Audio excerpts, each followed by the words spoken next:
Hello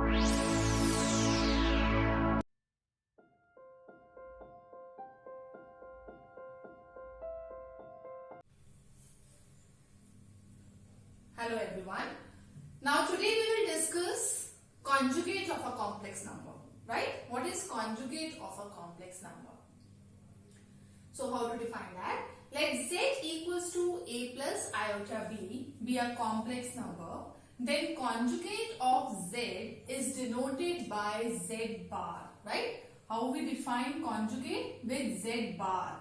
Z bar means, and it is equals to a minus iota b. It means the conjugate is a minus iota b. What we have done? We have changed the sign of imaginary part. Right? So in conjugate, we will change the sign of imaginary part. Is it clear? So if any complex number z, we denote conjugate by z bar, and in this conjugate, we will change the sign of imaginary part. For example, let z equals to 7 plus 6 iota, right? Then what is conjugate of this z? That is z bar, that is equals to 7 minus 6 iota. We have changed the sign of imaginary part. It's right? So now we will come to the properties of complex number. Properties of conjugate, right? So properties of conjugate is what? First of all, the conjugate of a conjugate is a same complex number only. The conjugate of a conjugate of any complex number, we will have the same complex number. Obviously, we can check that. Here z is what? Suppose I am taking a plus iota b. Then what is conjugate of z? That is a minus iota b. What is conjugate of that again? Conjugate of conjugate. Again we will change the sign of this imaginary part. It will come a plus iota b.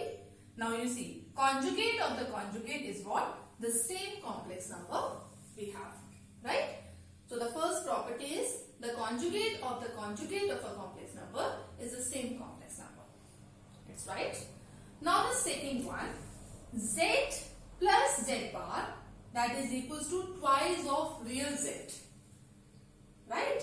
If we add the conjugate of a complex number in the given complex number, we will have twice of real part of z. So we can also see that with the example, if z equals to a plus iota b, then what is conjugate? That is a minus iota b. Then add it, z plus z bar, that is what? A plus iota b plus a minus iota b. It is cancelled. So what we have? That is equals to 2a. And a is what? A is a real part of this complex number. So that is twice of real z. Is it? So if we add the conjugate of a complex number in a given complex number, we will have twice of real part of z. It's right? Now the third one. Same for the subtraction now. If we subtract the conjugate of a complex number from the given complex number, what we have? We will have twice iota imaginary of that complex number. Let's check this also. If z is a plus iota b and z conjugate is a minus iota b, then we subtract it and z minus z bar we will do now. So what we have? Z is a plus iota b minus of this conjugate, right? So we will open the bracket here, a plus iota b minus a plus iota b, right? So this a cancel, this real part cancel here. So what we have? Iota b plus iota b, that is twice of iota b. So twice of iota b, we can say that is twice of, what is b? B is the imaginary part of this. So it means z minus z bar, that is twice iota imaginary of z. This is the third property of conjugate. It's right. Now the fourth one.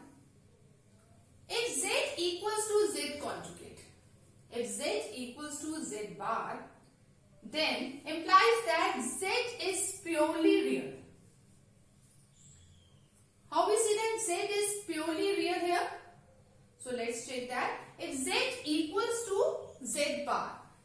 Z is A plus iota B, Z bar is A minus iota B.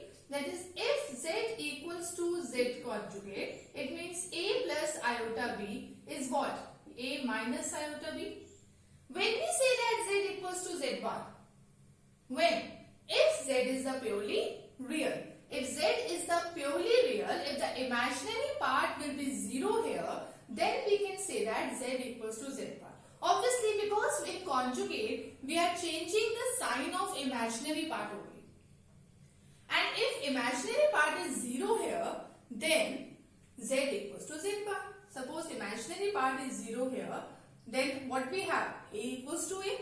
It means this Z equals to Z conjugate. We can say that if and only if imaginary part will be 0. Is clear? When we say that Z equals to Z conjugate, Z equals to Z conjugate holds only when imaginary part of the complex number is 0. If this part will be 0, then only we can say that Z equals to Z conjugate. It means Z is a purely real here. It's right. Now the fifth one, Z plus Z conjugate equals to 0 implies that Z is purely imaginary. So let's check that. Z plus Z conjugate equals to 0. When it's possible that Z plus Z conjugate is 0? When it's possible? When imaginary part, when the Z is purely imaginary. How we can say that? If suppose Z equals to only imaginary, we'll take that, iota B. Then what is Z conjugate? That is minus iota B. Right? So it means Z plus Z conjugate is what? Iota B. This is 0. So when it's possible, if the Z is purely imaginary, there is no real part. If there is a real part, then Z plus Z bar will not come equals to 0. Obviously, because we are changing the sign of imaginary part only in the conjugate. So if Z is purely imaginary, then in conjugate we will change the sign of imaginary part, and if we will add it, it will come 0. So Z equals to Z plus Z bar equals to 0 implies that Z is purely imaginary. It's right. Now the sixth one, Z into Z bar equals to real of Z whole square plus imaginary of Z whole square. This also we will prove that. How we prove it? Z into Z bar we will do. Let's do. If Z equals to again A plus iota B, then Z bar is what? A minus iota B. Right? So let's do that multiplication. Z into Z bar, that is A plus iota B into A minus iota B. If we multiply it, you can see the identity holds here. A plus B, A minus B, that is A square minus B square. So we can write it as A square minus, what is B here? Iota B. Iota B square. So what is this? A square minus iota B square. It means iota square is what? Minus 1, that is minus B square, and this becomes, or we can write it as this minus B square. So this is equals to A square plus B square. It's right. What is A? That is the real part of Z, this square. What is B? That is the imaginary part of Z whole square. So it means what we have seen here, that Z into Z conjugate, that is equals to real part of Z whole square plus imaginary part of Z whole square. It's right. So we can prove that this property is also. Now the seventh one, the conjugate of Z1 plus Z2 is equals to Z1 conjugate plus Z2 conjugate. Right? So we can also prove that with the help of example. If the conjugate of Z1 plus Z2 is equals to Z1 conjugate plus Z2 conjugate. Now, 8th one, again, the conjugate of Z1 minus Z2 is equals to Z1 conjugate minus Z2 conjugate. Next one, Z1 into Z2 conjugate, that is Z1 conjugate into Z2 conjugate. Again for the division, that Z1 upon Z2 the whole conjugate is equals to Z1 conjugate upon Z2 conjugate. So we can also prove that with the help of examples.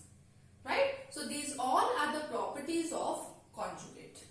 I hope it's clear to you. Now come to the division of complex number. How we will divide complex number. Right? So that division we will see with the help of example.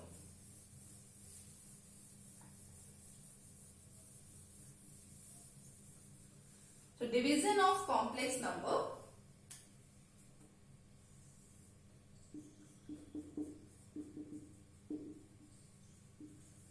So let's take one example for that, and we will see how we divide two complex number. Let Z1 we will take, that is 6 plus 3 iota, right? And Z2 will take 2 minus iota. We have to divide Z1 and Z2. Z1 divided by Z2, that is 6 plus 3 iota upon 2 minus iota. So how we will divide it, right? We will rationalize here. How? The 2 minus iota will multiply and divide with the conjugate of this denominator, right? So what is the conjugate of 2 minus iota? That is 2 plus iota. Will multiply and divide with the conjugate of denominator. So now we solve it. In numerator, we'll multiply it. That is what? 6 plus 3 iota into 2 plus iota, and in denominator, that is 2 minus iota, 2 plus iota. Right?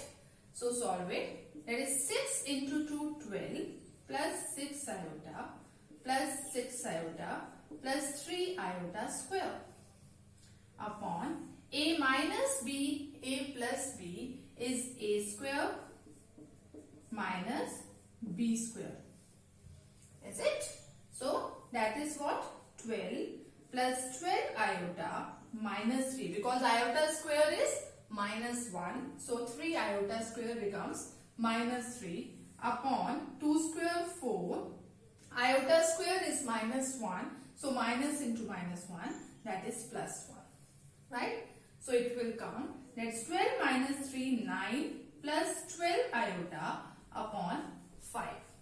Right? And we can write it as, that is equals to 9 upon 5 plus 12 upon 5 iota. Right? So like this we can divide any two complex number. You see, for division, what we have used? The conjugate of the complex number. And we know that in conjugate, what we will do? We will change the sign of imaginary part. Right? So this way we can do the division of complex number. I hope it's clear to you. So by this, the introduction of first exercise is over. Now in our next lecture, we will do exercise 5.1. Thank you.